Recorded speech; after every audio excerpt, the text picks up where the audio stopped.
ng name ng Sagada. Ang original name kasi ng Sagada is Ganduyan. Yes, Ganduyan yung original name niya. Meron lang isang foreigner na nagpunta dito na nag-gold hunting. Kasi dito maraming source of gold. Pero ayaw naming ipamining kasi nature lover kami. Yes. Masisira yung nature once na mayroong mining dyan. No? Yes. So, yung isang foreigner na yon nagpunta siya ng Lake Danum. May nakasalubong siya doon na isang local na may buhat-buhat na farm tool. Isang klase na farm tool na ang pangalan is sagad. Yes. Tinanong ng foreigner kung ano yung pangalan ng lugar na kinaroroonan nila. Pero syempre hindi sila magkaintindihan. Yung sa naintindihan ng local kung ano yung daladala niya. Kung anong pangalan ng daladala niya. Kaya ang sinabi niya, sagadsa or sagadian. Parang ganon. Kaya yung naintindihan naman ng foreigner, sagad yung pangalan ng place. Kasi nga yun yung tinatanong. Okay? So kaya nung na-map yung Sagada, Ganduyan, Sagada na yung naging pangalan. Until now, yun pa rin yung ginagamit kasi yun na yung nakasulat doon sa ano. Pero sa aming mga local, Ganduyan pa rin yung original name niya. Ganduyan. Yes. Okay? Ang Sagada is, kung titignan natin yung place niya, napapalibutan siya ng bundok. Yes. As in, nasa gitna siya ng bundok. Strategy plan nila yan sa mga bagyo first. Kasi ang bagyo, pagka mabundok, minsan hindi na umaabot doon mismo kasi nasisira na siya, nababasag. Ganun. Yun yung isa. Pangalawa, strategy nila yan sa mga headhunter before. Yes. Kasi sa Cordillera, talagang talamak yung headhunting activity ngayon. Ayan noon. Okay? Yung ginagawa, pumupunta sila sa ibang tribe para lang pumatay. Kukunin nila yung ulo ng pinatay nila, iuwi nila sa kanila parang trophy nila yun. Yes. Kaya yun yung sinabi ko, strategy plan yun. Kasi yung mga headhunter, pupunta nga sa ibang tribe. Kung sakaling nakita ng mga local na pababa dito sa part na ito, yung mga headhunter, yung mga local aakyat sila sa isang bundok. Yes. Then, pag sinundan sila doon, nakakalamang na yung local kasi nasa taas na sila. Yes. Ganun yung parang strategy nila para makalamang sila. Kasi once na nasa baba ka, wala ka ng kalaban-laban dahil mga sibat, pana yung gamit noon. Kaya strategic plan yung ginawa nila sa pagpili ng place nila. Okay? Ganun din yung reason kung bakit ganito itong bahay. Kasi kung nasa labas kayo, napakataas niya, di ba? Pero dito ang baba. Ito is may 3 stories po siya. Dito yung lutuan, kainan, tulugan nila dyan sa likod. Second floor is yung rice granary. Imbakan nila ng mga palay. Pangatlo, imbakan naman ng mga etag. Yes, yung smoke meat. Alam na ninyo yan? Yes. Strategy nila, kung bakit mababa lang, mas lalo na doon sa mga bungad na yan, yung pinakabubong niya, sira pa yung iba dyan. Pero mas mababa pa yan talaga pag buong buo yan. Strategy plan nila para yung gagawin ng mga magulang kapag may dumating ng mga headhunter, yung mga bata paakyatin dyan sa taas at saka yung hagdan iakyat nila. Kaya movable lang siya. Hindi pwedeng mag-stay. Or yes. And then, strategy, mag-i-stay silang mag-asawa dyan sa magkabilang pintuan. Pagpapasok yung mga headhunter, pwede na nilang tagain. Kapag malaki kasi yan, malawak, madali silang makakapasok. Hindi katulad dyan, talagang yuyuko ka muna. Okay? Siyempre, nauuna yung ulo, kita-kita yung leeg para tagpasin. Ganun. Kaya, yun yung parang dahilan kung bakit mababa lang dito. Okay? Then, itong bahay, kung makikita ninyo, century na po ito. Nag-start mga 1960s pa ito. 50s, gano'n. Pero kung titignan ninyo, matibay pa siya. Ngayon nga lang medyo nagkakabukbok dahil wala nang nagpapainit dito. Yes. Once na continuous kasi yung init, yung apoy, yung usok, na-preserve talaga siya. Kahit ilang taon yan, hindi yan masisira basta continuous yung usok. Ganon. Ganon din sa mga concrete na bahay. Kapag walang nagpapainit, walang tumitira doon, talagang magbabakbak din siya. Ganon. Kaya yung mga bahay, once na matagal na wala nang nagpupunta, walang nag-i-stay, talagang masisira lang siya. Ganon. Katulad din sa inyo, di ba? Aba, parang nakarelate ko dun. Nasira po kasi siya. Okay? And then, continue steps about headhunting. Kay Wangud, nakwento ko ba sa inyo yun? Hindi pa. Hindi pa? Doon sa kay Wangud, yung pagtatato na yun, hindi yung basta dapat tinatato kung sino-sino lang. Yes. Kasi nga yung headhunter, pumupunta sila sa ibang tribe para pumatay, kukunin nila yung ulo, iuwi sa kanila. Doon lang sila pwedeng tatuan a sign of a warrior. Yes. Sa mga girls, okay lang kasi additional beautification sa kanila yan. Kaya minsan yung buong katawan, half, gano'n. Para lang, yun yung pang apple of the eye nila, gano'n. Pero sa mga boys talagang ganon. Kailangan muna nilang pumatay. Yes. Kaya kung makikita ninyo yung mga taga-Buskalan noon na maraming tato yung kalalakihan, sundan nyo sa bahay nila, tignan nyo sa ilalim ng bahay, maraming mga bungo. Ganon. Ganon yung ginagawa doon. Kaya hindi basta-basta dapat yung tato na yan. Pero itong si Wangud, nung nagpunta siya ng Maynila, nagtato siya doon. Kaya nung umuwi siya, parang tinakwil siya ng kanyang tribe kasi parang binenta na niya yung kanilang kultura. Yes. Pero nung nakita ng mga lokal na maraming pera yung nakukuha doon, inaccept siya ulit, and then hanggang silang lahat na yung nagtato. Yes. Kaya parang nabenta na nilang lahat. Yes. Ganun yung ginagawa doon. Kaya yung reason kung bakit karamihan sa Cordillera is ayaw din nilang magbenta sa mga outsider ng lupa. Yes, like ito, ayaw nila talaga. Yes. Kung bakit, once na kasi nag-start yan, hindi tatagal magiging Baguio City na rin ang Sagada. Yes. Tingnan nyo sa Baguio City, yun yung ang tawag natin doon, yung pinakamalamig sa summer capital of the Philippines. Pero ngayon wala na, ang init na. Sa gabi, ganun, umaga, ganun lang malamig. Pero kung sa tanghali, wala. Kahit nasa lilim ka, mainit pa rin. Hindi ka tulad dito, kahit maaraw dyan, pag pumasok ka, nakalilim ka, malamig kasi fresh yung air. Doon sa Baguio, wala na. Usok, mga ganun. Dami ng mga basurang Yun yung ayaw naming mangyari dito. Kaya yun yung isang kagandahan ng may mga elders pa rin. Oo. Yes. Nami-maintain yung culture. Kasi sa amin dito, bago ma-aprobahan yung isang kontrata or yung mga papeles na yan, kailangan pumirma yung tatlo. Yes. LGU, local, and elders. Yes. Once na may isa dito na hindi nagpirma, hindi matutuloy yung kontrata. Kaya yung ginawa, yung dito mayroon binibili yung Ayala Company. Yes. May binibili dyan na lupa na nasa 60 plus hectare. Tapos? Yes. Pumayag yung LGU, local, yung elders hindi natuloy. Hindi po sila nape-pressure? Hindi po. Sila kasi yung batas noon. Paano pag wala na yung elders? Sigurado, ma-open na yan.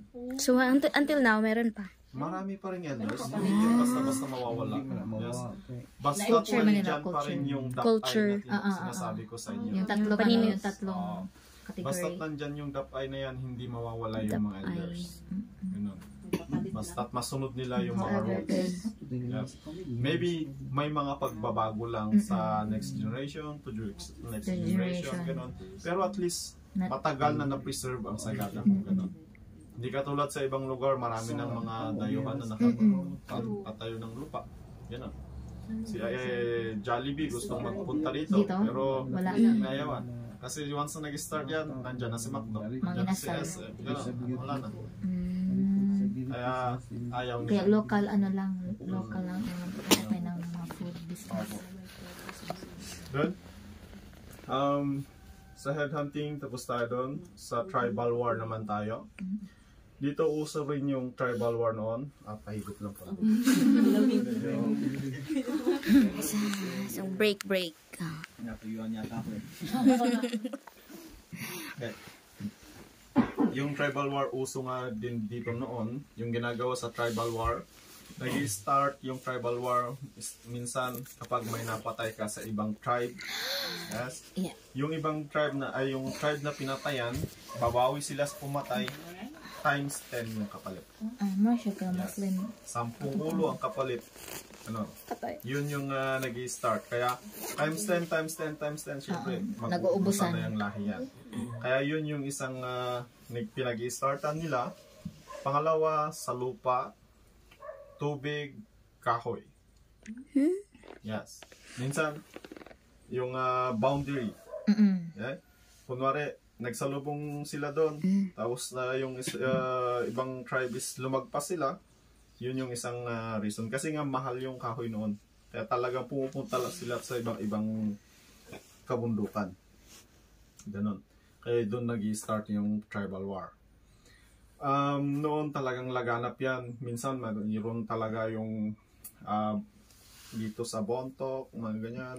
Pupunta sila dito para lang i-tribal war yung aming tribe. Yes. Pero dito kami sa Sagada, against kami sa tribal activity. Yung mga iba nga na like headhunting din. Pag yung iba kasi, pag mag-headhunting yung mga yan, maramihan din sila. And then, pupunta sila sa ibang tribe, kakausapin nila yung parang pinaka-elders nila. Yes. Then mag-uusap sila na may kukunin silang mga kasama nila sa kanilang tribe. Ganon. Then pagkatapos naman pupunta ulit sila sa ibang tribe, ganon din ulit. Pero once na yung tawag nito, tribe na pinuntahan nilang yon is ayaw nang makiparticipate, siya yung i-headhunting. Mapila lang to eh. Ganon yung ginagawa. Mga pil na lamang. Kaya dito sa amin, against kami dyan talaga sa headhunting activity. Isa ang Sagada at saka Benguet. Itong dalawang to yung talagang ayaw sa headhunting activity. Benguet. Ganon. Kaya sa amin is parang defender lang yung ginagawa namin. Yes. At least, sabihin man natin parang headhunting na rin yun, pero hindi naman kami yung pupunta sa ibang tribe para lang pumatay. Yes. Dinidefend lang namin yung aming community. Paano po pag may namatay sa inyo? Nasabi mo, times 10. Sa amin nga is hindi kami nakikiparticipate doon. Kaya Pag may namatay, ginagawa namin sila legal pa rin. Yes. Or maybe yung mga ninuno namin noon na talagang gustong maghiganti, sarili siyang pupunta. Tatawag siya ng kasama niya, pero yung mismong gumawa, yun yung nila. Hindi yung asin katulad sa iba na kahit sino, basta yung Taga-tribe niya. Yes, ganun. Last na dito is dyan sa Bontoc, ay Kalinga, sa Kalinga din, din, sa But tribe, mga ganun. May nakaalitan sila, kahit nasa Baguio, pinagpapapatay. Ganun. Ganun ba yun? Ginagawa. Kaya pag may mga tribal war talagang ganyan, yung mga elders sasabihan lahat ng mga nakaikot sa Pilipinas na pauwiin. Ay. Ganun. Mas lalo na sa Baguio kasi malapit pa dyan at saka marami rin yung mga igorot dyan. Kaya maybe naghalo-halo rin yung mga ibang tribe dyan. Kaya lahat ng katriban ng mga yun, papauwiin nila para tumulong sa tribal war. Kung hindi rin, pwedeng unahan sila doon ng kanilang kalaban na tribe. Ganun. Kaya kahit nasaan sila, basta't may mga ganong hidwaan, talagang delikado pa rin sila. Ganun. Baka may gusto pa kayong malaman. Hanggang ngayon may tribal Question and answer portion. or headhunting. Headhunting na is wala na talaga yan, pero yung tribal war mayroon pa rin. Yes. Noon kasi yun nga laganap talaga yung headhunting. Maraming mga tribe yung yung tribal war na yan. Kaya yung gumawa sila ng ibang paraan para matigil sana. Yung ginawang is gumawa sila ng laro. Yes, laro. Pero sa tingin ko hindi yun laro, no? Kasi yung ginawa nilang laro noon para matigil ngayon. Alam niyo yung spear? Yung may tusok sa magkabilaan. Yes. Hawakan ko yung dulo, hawakan niyo yung dulo, talokan tayo. Ayaw naman. Ganon. Kung sino yung natusok, siya yung talo. Ganon. Pero, ang mga taga rito noon, malalakas yung kanilang grip. Yes. Kasi nga mga farmers and then yung tawag nito, nagpapatong-patong ng bato. Ganon. Malalaki yung mga bato na binubuhat nila. Hindi lang, kung makikita nyo yung nang malapitan yung mga rice terraces namin dito, ang lalaking bato. Hindi lang gaganitong bato, talagang malalaki. Kaya malalakas yung grip nila, kaya sila yung nanalo doon. Tinigil ng kalaban nilang tribe, sabi nila, tama na to, mauubos lang tayo, ganun. Kaya natigil konti. Yes. Then, hindi tumagal, nag-start ulit. Nakaisip naman yung mga anong tawag, pare ng isang laro na talagang sports, yung baseball. Yes. Pero hindi ulo yung pinapalo, bola. Yan. Kaya doon nag-start, medyo humina ulit, then hanggang sa parang paunti-unti na parang natitigil na dahil sa sports na mga yon. Ganun. Kaya yung last na nabalitaan dyan sa Kalinga is yung mga 2005. 2005 ang last na, no? Yes, 2005 yung pagkakalam ko doon. Yung tribal war nila dyan. Talagang, pero at least talagang hindi madadamay yung mga iba. Ganon. Kasi nga, di ba, yung Kalinga, pag pupunta ka ng Buskalan, madadaanan mo talaga yan. Yes. Pero safe naman silang nakakalabas-pasok. Kasi yung nasa isip din nga nila, yung ka-tribe lang talaga yung gagalawin. Ganun. Kasi makailan ang pagkinsi ka-tribe. Ka-tribe. More question?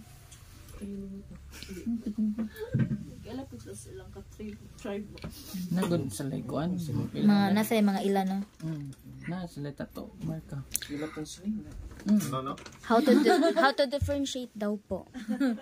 The tribe. Paano makakilala yung ka-tribe mo yun? Yeah, ka-tribe mo yung nasa harap mo.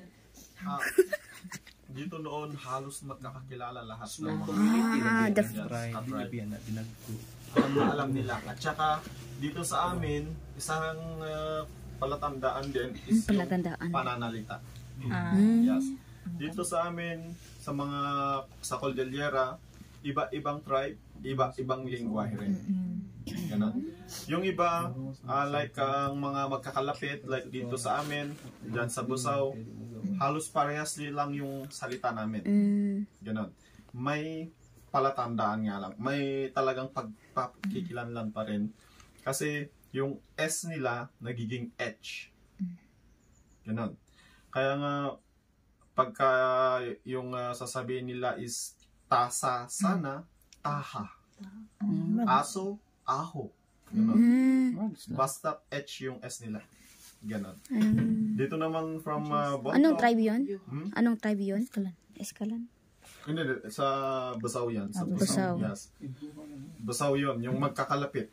Yes. Dito naman sa Bonto. Ano dito? Sabada.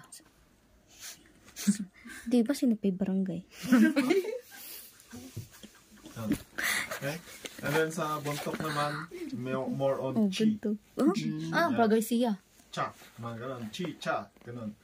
Halimbawa. Juga. Yun yung more on pan nila. Pero sa amin, yun lang yung halos parang Ilocano. Yes. Halimbawa sir, magandang umaga. Dito. Gawis ay wakga. Ano? Gawis ay wakgat. Ano pang tawag sa dialect dito? Kankanaoy. Hmm? Ano pa? Gawis. Dala. Kan kana.